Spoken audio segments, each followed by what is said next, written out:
अस्सलामु अलैकुम वरहमतुल्लाहि वबरकातुह। माशाअल्लाह कुर्बानी का महीना आ चुका है।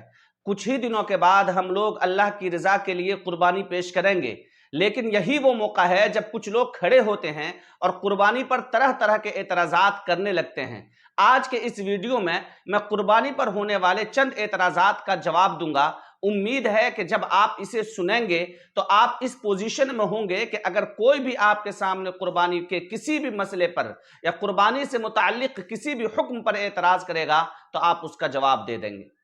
कुर्बानी पर पहला एतराज ये किया जाता है कि कुर्बानी करना फजूल खर्ची है, क्योंकि जिन पैसों से हम कुर्बानी करते हैं और जानवरों को ज़बह कर देते हैं, खून बहा देते हैं और पैसे ज़ाय कर देते हैं, अगर हम उन्हीं पैसों को गरीबों की मदद में लगा दें, हॉस्पिटल की तामीर में लगा दें और पढ़ने वाले बच्चों की फीस की अदायगी में लगा दें तो बड़ा सवाब होगा, जबकि कुर्बानी करने से कोई ख़ास सवाब नहीं होता है। ये वो एतराज़ है जो सबसे ज़्यादा किया जाता है। इस एतराज का जवाब देने से पहले मैं मुनासिब समझता हूं कि फजूल खर्ची की तारीफ समझ ली जाए कि आखिर फजूल खर्ची कहते किसे हैं। फजूल खर्ची उस खर्च को कहते हैं जो बगैर जरूरत के, और फजूल खर्ची से कुरान और हदीस ने सराहत के साथ मना किया है। कुरान की एक आयत है जिसमें अल्लाह जल्ल जलालुहु फरमाते हैं, व आतिदल कुर्बा हक्कहु वल मिस्कीन व इब्नस सबील वला तुबद्दिर तबजीरा, कि फजूल खर्ची बिल्कुल भी मत करो। एक दूसरी जगह इरशाद फरमाया, इन्नल मुबज़्ज़िरीन कानू इख्वान शयातीन, कि जो फजूल खर्ची करते हैं वो शयातीन के भाई हैं। अल्लाह के रसूल सल्लल्लाहु अलैहि वसल्लम ने तो खर्च पर कंट्रोल करने की तालीम इस हद तक दी है कि आपने फरमाया कि अगर तुम नहर में वजू कर रहे हो और वजू करने के दौरान ज्यादा पानी तुमने इस्तेमाल कर लिया तो ये भी फजूल खर्ची है।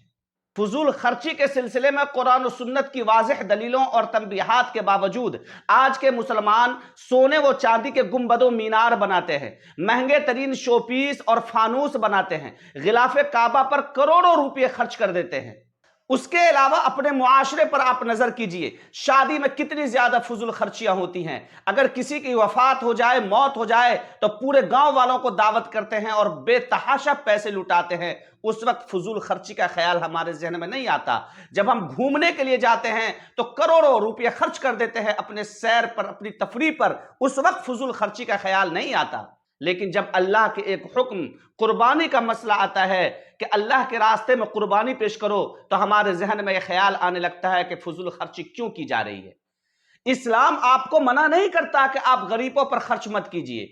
इस्लाम आपको मना नहीं करता कि आप हॉस्पिटल तामीर मत कराइए। इस्लाम आपको मना नहीं करता कि आप पढ़ने वाले बच्चों की इआनत और मदद मत कीजिए। इस्लाम तो गरीबों की इमदाद का बाज़ाब्ता हुक्म देता है। इस्लाम तो बाज़ाब्ता ज़कात का हुक्म इसीलिए फर्ज किया है ताकि गरीबों की मदद की जा सके। लेकिन जब मौका कुर्बानी का आए तो शरीयत का हुक्म है कि कुर्बानी पेश करो।